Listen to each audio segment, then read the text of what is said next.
Sigmania, gimana kabarnya? Semoga dimanapun Sigmania berada selalu diberikan kesehatan. Amin. Nah, Sigmania kembali lagi di acara Sigma Talk bersama aku, Salima Nurogania. Dan kali ini aku nggak sendirian. Kali ini aku ditemani oleh salah satu mahasiswi UIN Banten yang terpilih menjadi salah satu Sandination Youth Ambassador Provinsi Banten. Nah, ini dia Kak Yuli. Halo Kak Yuli. Halo semuanya. Nah, Kak Yuli tadi kan udah aku perkenalkan secara singkat ke Sigmania kalau Kak Yuli ini sebagai mahasiswa UIN Banten yang terpilih menjadi Sandination Youth Ambassador perwakilan Provinsi Banten. Nah, boleh diperkenalkan lebih lanjut Kak? Oke, baik. Perkenalkan semuanya, nama saya Siti Yuliani, saya dari UIN Banten, Prodi Komunikasi dan Penyiaran Islam semester 3. Sekarang saya sedang menjabat sebagai SYL Provinsi Banten dengan jabatan Wakil SIF Banten. Nah, Sandination sendiri merupakan salah satu program pengembangan diri untuk masyarakat, terutama generasi muda. Untuk apa? Untuk mewadahi generasi muda, mengembangkan potensi di bidang leadership dan bisnis. Jadi kita berada di bawah atau binaan dari Pak Sandiaga Salahuddin Uno. Langsung ya sama Pak Sandi. Jadi Sandination ini adalah lembaga yang menaungi para anak muda. Betul. Khususnya mahasiswa ya? Umum sih, umum. Yang langsung dibawahi oleh Bapak Sandiaga. Keren banget ya teman-teman. Nah, Kak Yuli, sebenarnya ada gak sih persyaratan khusus untuk tergabung menjadi bagian dari Sandination ini? Ada nggak? Oke, persyaratan tentu ada. Yang pertama tentunya anak muda ya. Iya. Range usia itu dari usia 17 sampai 27 tahun. Jadi sekalipun teman-teman sudah menikah tapi masih 26, itu masih boleh untuk mendaftar. Dan kemarin pun kita sudah ada open registrasi untuk batch kedua. Dan itu banyak sekali antusiasnya, sampai 400 orang yang daftar dari seluruh Indonesia. Seluruh Indonesia. Betul, dari seluruh Indonesia. Jadi persyaratan itu ada.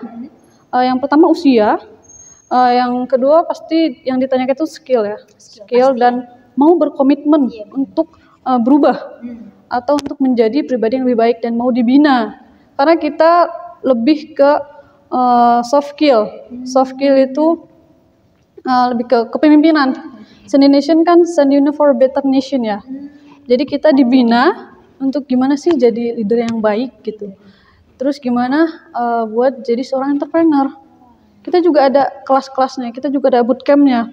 Dan seleksinya pun lumayan panjang. Tapi untuk lebih lanjutnya teman-teman bisa cek di sandination.id. Di sana sudah lengkap segala persyaratan. Iya betul, website-nya sudah ada dan Instagramnya juga sudah ada. Jadi persyaratannya ada ya tadi ada, seperti apa?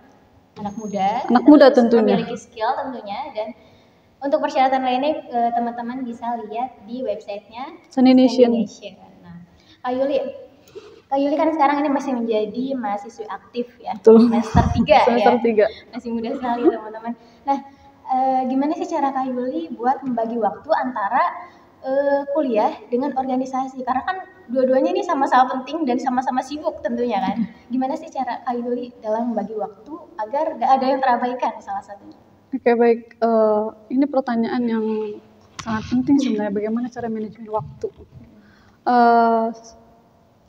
Agar teman-teman tahu, saya di kampus itu tidak ikut organisasi apa-apa, karena saya sebelum masuk kampus itu sudah berniat. Saya ingin aktif, tapi saya ingin aktif di luar. Saya ingin membangun relasi di luar. Jadi teman-teman harus bisa menentukan saya ingin aktif di mana, internal atau eksternal. Saya ingin terkenal di mana, saya ingin punya relasi sejauh mana. Yang pertama kali saya ambil adalah saya ingin punya relasi nasional. Saya ingin punya kenalan di Jawa Timur, di NTB, di Aceh, dan di mana-mana. Itu tentukan dulu teman-teman mau aktif di mana. Nah yang kedua, bagaimana cara manage waktunya. Karena saya di kampus itu hanya belajar, saya aktifnya di luar, tentu lebih fleksibel ya. Hari ini saya agak padat kegiatannya dan bagaimana cara manage waktunya. Yang pertama tentukan skala prioritas. Skala prioritas. Buat dulu to the list. Yang biasa saya lakukan ya. Saya mencatat apa nih hari ini. Hari ini saya pulang dari magang, habis itu saya ke sini, habis itu mengerjakan pekerjaan yang lain. Itu tuh ditentukan dulu, Dicatat gitu. dicatat, Iya. to-do list, skala prioritasnya apa. Tentunya yang harus diawalkan itu, yang diutamakan tentu belajar ya, kuliah. Betul. Kuliah jangan diabaikan. Karena apa? Itu merupakan salah satu tanggung jawab kita. Kuliah, saya utamakan kuliah. Lalu yang kedua itu saya menghadiri undangan dari pusat. Karena kita biasanya beberapa bulan sekali kita ada pertemuan. Jadi manage waktunya pun enggak sepadat kayak yang di internal gitu ya, kayak kumpulan-kumpulan gitu kan, enggak. Jadi kalau enaknya eksternal itu kita lebih fleksibel nih. Enggak setiap hari ketemu, enggak setiap hari kumpulan. Jadi kita lebih ke sebulan sekali itu. Tapi walaupun seperti itu tetap banyak tugasnya. Pasti. Itu sih menurut saya buat to-do list, skala prioritasnya apa, tentukan, dan bangun pagi. Bangun pagi, kita punya 24 jam yang sama, kita punya hari yang sama.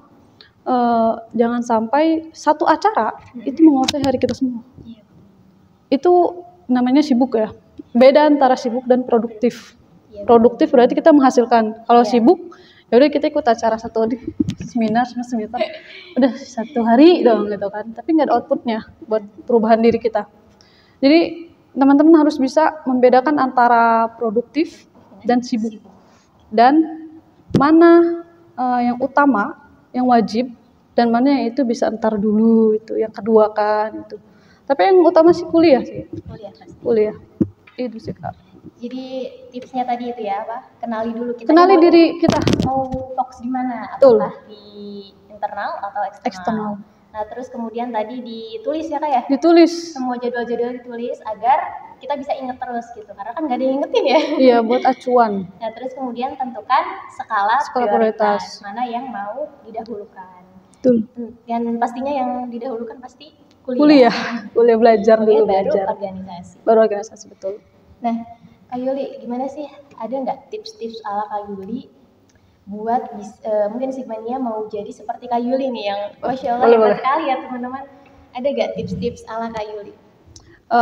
Ada, tentunya ada. Yang pertama kalau misalkan kalian ingin mengikuti yang eksternal ya, eksternal yang lebih luas. Pertama, teman-teman harus siapkan mental. Karena persaingan di luar sangat kompetitif. Saya akui sangat kompetitif. Di Indonesia sendiri, saya bertemu dengan orang Aceh, Jawa Timur, yang mereka background itu mahasiswa UI, ITB, IPB, kampus-kampus besar. Ketika kita bertemu, pembahasannya pun sangat-sangat kompetitif. Pembahasannya sudah lain dari yang biasa kita lakukan kan. Yang pertama siapkan mental. Karena bertemu dengan orang-orang baru tuh sangat menyenangkan. Siapkan mental, siapkan diri untuk mau berubah, mau belajar. Mau belajar, mindsetnya diatur. Mindsetnya tuh dirubah itu. Kalau yang tadinya kayak mau jadi orang yang biasa-biasa aja, ketika kita bertemu dengan orang lain, maka otomatis mindset kita itu akan berubah. Siapkan mental. Yang kedua, kalau misalkan kita mau cari kompetisi di luar, pastikan teman-teman itu riset dulu. Apa nih, misal saya mau jadi SCA. Awal Januari saya riset dulu nih, SCA ini apa, seni Indonesia ini apa, benefitnya buat kita apa. Kalau misalkan saya cuma capek-capek doang, gitu kan, kayak bolak-balik Jakarta gitu, nggak ada outputnya buat saya tinggalkan. Tapi ketika kita mencari, oh ini role modelnya Pak Sandi, terus manajemennya jelas, arahnya kemana jelas, visi misinya jelas, berarti kita setelah riset kita dalami, oke nih, kayaknya gue cocok di sini. Samakan dulu dengan diri kita. Iya, jangan asal daftar. Karena berbeda tanggung jawabnya ketika kita daftar internal dan eksternal itu beda banget. Nggak bisa ikut-ikutan teman gitu ya. Harus punya prinsip juga tentunya. Prinsip teman-teman. Karena ketika kita sudah bergabung di organisasi ataupun di komunitas, itu pasti bertambah tanggung jawab. Nah itu harus diselesaikan. Berani memulai, berani menyelesaikan. Kenali diri, terus riset juga. Tanya sama orang-orang yang sudah ikut atau sudah berpengalaman. Nah, tanya ke senior lah. Tanya ke senior, ini tuh arahnya kemana? Saya kalau ikut ini tuh bisa jadi apa? jangan ikut-ikutan. Betul. Ini prinsip yang saya tanamkan ya. Saya tidak mau ikut-ikutan. Iya. Saya ingin diikuti. Itu prinsip saya. Makanya kenapa saya memilih untuk ya udah, saya nggak apa-apa dianggap kupu-kupu di kampus. Justru banyak banget yang bilang kupu-kupu di kampus. Makanya pas pertama kali saya jadi SYA, itu banyak banget teman-teman yang mention, kok bisa kupu-kupu tiba-tiba masuk berita kampus gitu kan. Kataku, berarti memang pandangan mereka saya kupu-kupu kan. Tapi di lain itu saya sudah mempersiapkan, saya punya rencana, nggak apa-apa, gue nggak terkenal di kampus, gue nggak ikut RKM apa-apa, nggak apa-apa. Yang penting saya mau mulai nih. Dan alhamdulillah respon kampus juga bagus kan, respon kampus bagus dan mendukung. Oke, saya senang dong karena niat saya untuk menambah relasi terwujud. Saya tidak ingin ikut-ikutan, saya inginnya menginfluence, saya ingin diikuti, tapi dalam hal positif. Itu teman-teman, jadi prinsipnya, pola pikirnya itu harus diperbaiki lagi, niatnya juga ya tentunya. Jangan mau kayak tenaria doang gitu kan. Kebanyakan tuh tenaria doang gitu kan, pengen mau tenaria. Iya, nikmati prosesnya. Dan satu lagi yang nggak kalah penting itu berani sih. Berani. Itu yang paling penting. Itu paling penting. Karena ketika kita udah punya prinsip nih tapi nggak berani gitu. Mencoba ya. Karena kebanyakan yang saya amati dari lingkungan adalah ketika anak muda berpotensi tapi masih ikut-ikutan atau tidak berani memulai. Karena apa? Karena tidak ada orang yang mengawali, belum berani memulai. Kebanyakan tuh belum berani memulai. Itu tuh yang harus sebenarnya di-create, kita bangun untuk anak muda ini harus berani memulai loh. Jangan mau ikut-ikutan aja, coba mulai gitu kan. Itu harus berani dulu. Harus berani selangkah lebih maju. Gitu sih Kak. Jadi tips ala Kak Yuli tadi apa? Mental. Siapkan mental, terus research. Cari-cari apa yang sekiranya cocok nih sama yang kita passion kita. Terus kemudian jangan ikut-ikutan orang. Iya, jangan ikut-ikutan orang. Teguh sama pendirian kita. Terus yang terakhir tadi adalah berani memulai. Nah, apalagi itu suatu kebaikan ya. Suatu kebaikan, hal positif harus selalu disebarkan. Iya, betul. Nah, Kak Yuli tadi ini sebelumnya Kak Yuli ini tahu Sandi Nation ini gimana awalnya? Apakah dikenalkan orang atau diajak atau lagi lihat-lihat berita terus kemudian muncul atau gimana awalnya? Oke, jadi sekedar informasi teman-teman, saya itu punya Instagram itu setelah lulus SMA. Jadi saya sudah niat, segala sesuatu saya pasti niatkan ya. Saya buat Instagram itu untuk mencari informasi. Saya jarang banget follow teman-teman saya. Karena saya ingin fokus. Fokus ya teman-teman. Saya niatkan saya buat Instagram itu buat nyari informasi yang bisa meng-create diri saya, yang bisa membangun diri saya lebih baik. Saya buat Instagram 2021, saya ikuti follow Instagramnya itu memang berita isinya. Sampai ke tahun ini, saya kenal Sandi Nation itu di-share oleh kakak ipar saya.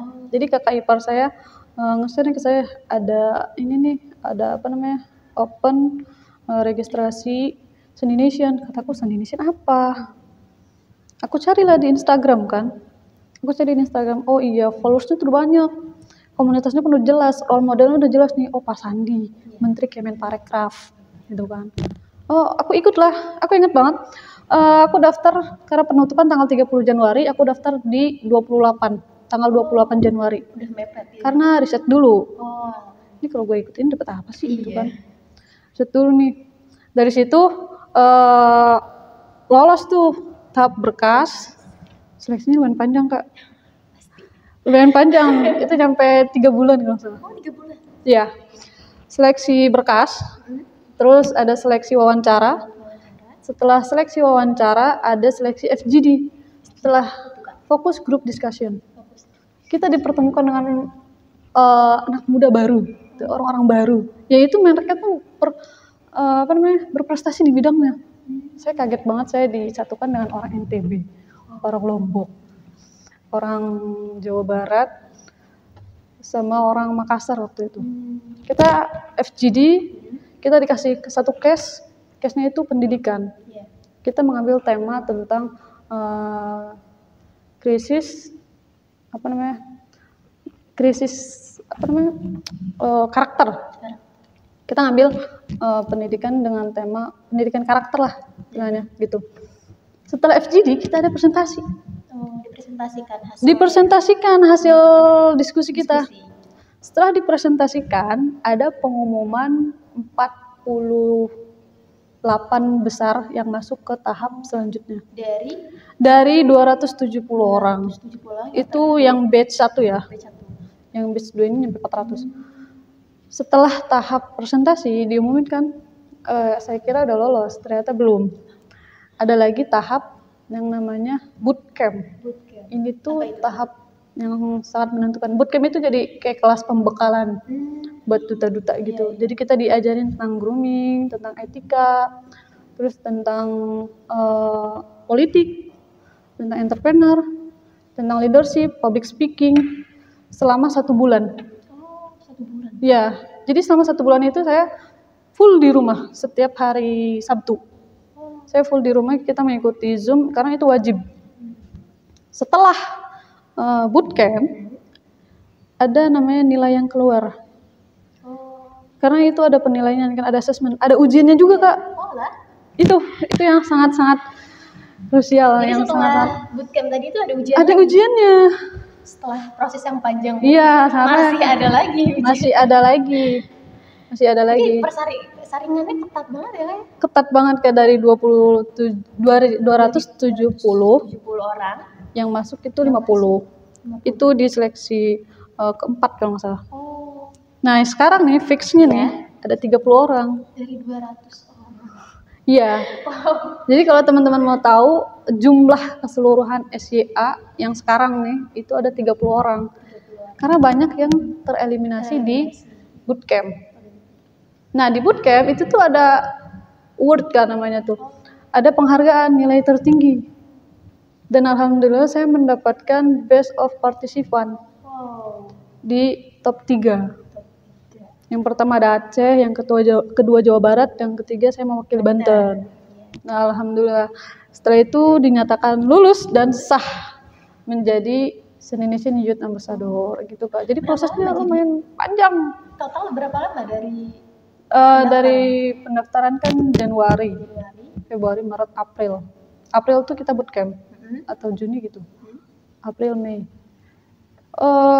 Hampir 4 bulanan. Karena seleksinya panjang. Lumayan sulit ya? Iya, tapi dari itu 200 sekian sampai 30 orang itu mau. Tapi itu worth it untuk benefitnya Kak. Iya. Kita banyak banget benefitnya. Pertama, saya sekarang mendapatkan beasiswa. Dari program ini. Dari program Indonesian ini. Ya, betul. Saya mendapatkan beasiswa. Saya diberi kesempatan untuk magang. Saya lebih cepat dari yang lainnya kan. Kan biasanya semester 4 atau 5 kan. Saya magang semester 3. Itu salah satu benefitnya. Saya magang di salah satu perusahaan bisnis konsultan. Terus kita juga diberikan akses cepat ke Kemenparekraf RI. Kemarin saya baru saja berkunjung ke rumah dinas Pak Sandi. Dan itu kita boleh masuk ke ruangannya, duduk di kursinya. Ketemu itu sama. Kita ketemu. Setiap event kita ketemu sama Pak Sandi. Dan kita pun ketika ingin mengadakan event itu diperbolehkan untuk mengundang Pak Sandi. Jadi kita punya akses cepat sana. Dan yang tak kalah penting ya itu kita membangun relasi nasional Kak. Itu yang penting Kak, kita punya experience baru, pengalaman baru, grow mindset. Kita tuh tumbuh gitu. Karena saya sendiri sangat terkagum-kagum dengan anak-anak muda pilihan ini. Mereka tuh sangat-sangat kompetitif, sangat berprestasi. Dan itu buat saya tuh, wah kayaknya gue tuh harus banyak bacaan, gue tuh harus banyak experience baru. Itu sih Kak, pengalaman Kak. Walaupun seleksinya panjang, tapi saya rasa itu tuh worth it banget. Karena memang ini pilihan gitu tuh. Saya merasa senang, saya merasa bangga karena bisa mewakili kabupaten dan kampus saya. Itu worth it nih. Jadi awalnya Kak Yoli ini tahu dari kakak ipar. Ya betul. Terus kemudian di research lagi, betul. Apa sih ini gitu Indonesianya. Terus dengan proses yang panjang selama 4 bulan itu, Panjang banget. dengan dari 200 sekian peserta, dan alhamdulillah akhirnya Kak Yuli terpilih menjadi Indonesian Youth Ambassador Provinsi Banten. Betul. Wow, keren banget Kak. Kak Yuli, ada gak sih pengalaman menarik yang gak bisa Kak Yuli lupain selama Kak Yuli tergabung menjadi Indonesian ini? Ada gak? Oke, baik. Ceritakan. Sebenarnya pengalaman menarik itu banyak ya. Pasti. Yang pertama ketika saya bisa masuk ke rumah dinas Pak Sandiaga Salahuddin Uno selaku Menteri Ekonomi dan Pariwisata. Itu sangat luar biasa ketika saya masuk, saya diizinkan untuk duduk di kursi beliau. Yang tentunya tidak semua anak muda mendapatkan kesempatan itu. Dan yang tak kalah menarik adalah ketika saya bertemu dengan keluarga Uno. Jadi saya ketemu dengan Ibu Min Uno, Pak Indra Uno, dan Pak Sandiaga Uno. Saya bertemu dengan keluarga itu. Dan yang menariknya adalah saya mengetahui kenapa Pak Sandi bisa begitu sukses, karena orang tuanya yang sangat orang tua Pak Sandi itu sangat-sangat perhatian dan mendidik Pak Sandi itu dengan baik sekali, dengan penuh semangat. Saya senang sekali bertemu dengan mentor-mentor terbaik ya, tentunya. Mentor-mentor dari segi politik. Saya sekarang jadi tahu politik. Dari segi bisnis, saya sekarang sudah terjun ke dunianya. Dari segi grooming, etika, dan tentunya yang paling berharga adalah ketika ada salah satu event pas awal banget di bulan Ramadan, saya diundang ke Mall Kuningan City untuk bertemu Pak Sandi. Pertama kali saya menggunakan selempang ini, lalu saya pulang. Saya pulang ke rumah saya, orang tua saya bertanya, ini apa? Saya jawab, ini selempang dari pusat. Yang paling menarik adalah ketika orang tua saya memegang selempang ini, lalu dengan bangga orang tua saya bilang, alhamdulillah anak bapak jadi salah satu orang yang dekat dengan menteri. Itu yang menarik. Saya selalu senang karena orang tua saya bangga terhadap apa yang saya lakukan. Karena ya memang itu keinginan semua anak kan, membahagiakan dari orang tua. Dan saya sangat bangga ketika orang tua saya bangga terhadap apa yang saya lakukan, terhadap pencapaian saya. Itu hal yang menarik dari duduk di kursi Pak Sandi sampai dengan respon orang tua saya. Itu hal yang tidak akan pernah saya lupakan sih. Saya ingat sekali bapak saya mengelus-ngelus selendang ini. Alhamdulillah anak bapak jadi salah satu orang yang terpilih di Provinsi Banten ini dari sekian banyak. Itu sih Kak. Keren banget ya. Dan pengalaman berharganya ya, dari mulai duduk di kursinya Bapak Sandi, terus kemudian alhamdulillah bisa membawa nama baik keluarga. Alhamdulillah. Oke Sigmania, nggak terasa kita sudah berada di penghujung acara. Terima kasih Kak Yuli telah berkenan hadir menjadi bintang tamu pada Sigma Talk kali ini. Buat Sigmania, jangan lupa untuk like, komen, dan subscribe. Dan jangan lupa untuk kunjungi website LPM Sigma di www.lpmsigma.com dan juga Instagram @lpmsigma. Saya Salimah Nurul Gania pamit undur diri dan sampai jumpa di Sigma Talk selanjutnya.